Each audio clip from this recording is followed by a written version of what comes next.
Estamos juntos e no dia a dia a nossa amizade cresce e eu glorifico a Deus por esse privilégio de ter sempre a sua companhia. O texto bíblico, segundo o livro do profeta Samuel, capítulo 11, vou ler os versos 4 e 5. Então Davi mandou mensageiros que a trouxessem.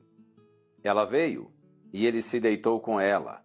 Ora, Batseba tinha acabado de se purificar da impureza da menstruação. Depois ela voltou para casa.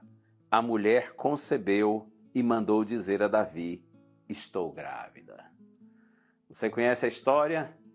Esse é um capítulo triste da história do grande rei de Israel, o rei Davi. Um homem sincero, puro de propósitos, de intenções, confiante em Deus, mas era apenas um homem. Fraco como você e eu somos. E como eu disse, esse é um capítulo negro e triste da história do grande rei Davi. Ele viu uma mulher tomando banho, bonita, se interessou por ela, mesmo ciente de que era uma mulher casada, esposa de um dos seus soldados que estava na guerra. Davi resolveu chamá-la e se deitou com ela, depois a mandou para casa. Porém, como você viu aqui no texto, a mulher engravidou e mandou dizer a Davi: eu estou grávida. Nós somos livres para vivermos como queremos e andarmos por onde nós desejamos. Contudo, nós não podemos nos esquecer que colheremos o que nós plantarmos. Nossas escolhas na vida, elas são sempre seguidas por consequências, para o bem ou para o mal. Quando nós escolhemos o mal, não podemos nos esquecer. A conta sempre chega. Pode demorar um pouco, mas ela chega. A ideia de que o pecado é de graça é só uma ideia ilusória. Na verdade, o pecado tem seu preço, e o preço é alto. A gente não pode se enganar. Em Provérbios 14, verso 12, está escrito assim: há caminho que ao homem parece direito, mas ao final são caminhos de morte. Veja, há caminho que ao homem parece direito, parece bom, parece certo, é legal, é prazeroso, é agradável, por que não? Mas aí o sábio Salomão diz assim: porém no final se mostram caminhos de morte, ou seja, são caminhos de morte que parecem de vida. Aquilo que parece bom, mas em essência é ruim, por conta do preço que a gente precisa pagar. Eu quero ler o texto que está na carta aos Gálatas, capítulo 6, versos 7 e 8.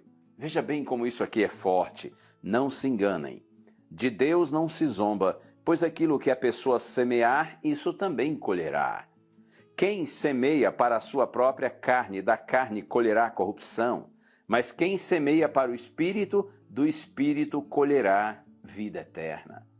Quando Paulo diz quem semeia para a carne, em relação à nossa natureza pecaminosa, ou seja, quem vive de acordo com sua natureza pecaminosa, com sua inclinação para o mal, quem não refreia o seu impulso para a prática do pecado, quem semeia para a carne, da carne colherá corrupção.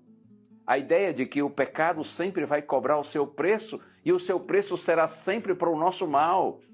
Quem semeia para a carne, da carne colherá corrupção, mas quem semeia para o Espírito, do Espírito colherá a vida eterna. Ou seja, se você refreia sua natureza pecaminosa e procura viver segundo a orientação de Deus, o que há para você não é corrupção, o que há para você é vida eterna.